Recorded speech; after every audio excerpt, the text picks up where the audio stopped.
The stage lights burned into my eyes as I stood clutching my diploma, its edges crinkling in my grip.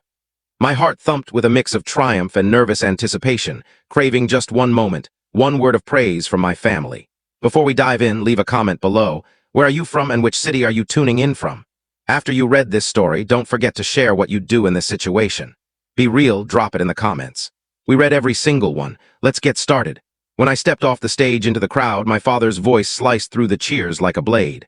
"That diploma's worthless, Sarah," he said, loud enough for nearby relatives to hear. His arms were folded, his face tight with disdain. "You think a piece of paper makes you special? Go home and help your brother with his company. That's what success looks like." My smile stiffened, frozen on my face. Around me, other families hugged, laughed, snapped photos. Mine, they watched me shrivel under Dad's words. "Dad, I worked 4 years for this," I said, my voice quivering. He raised a hand to silence me. 4 years down the drain.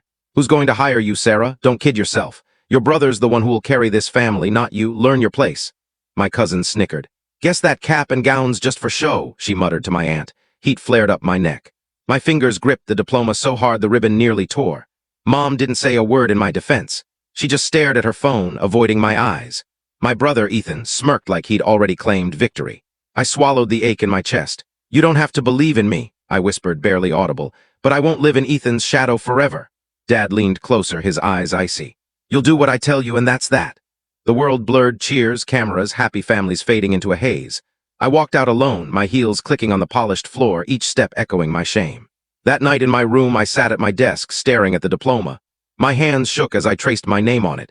This was supposed to be my proudest moment. Instead, it felt tainted. But the story didn't end there.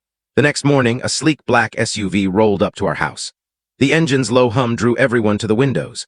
When the door opened, my grandfather, William Hayes, the man my father hadn't spoken to in years, stepped out holding a polished mahogany box. The air grew heavy. "What's he doing here?" Dad muttered, his face paling. Grandpa ignored him, his eyes locking onto mine. "Sarah," he said, his voice firm and clear, carrying across the quiet morning. "This is for you." He opened the box. Inside were a set of gleaming keys nestled on a thick envelope sealed with crimson wax.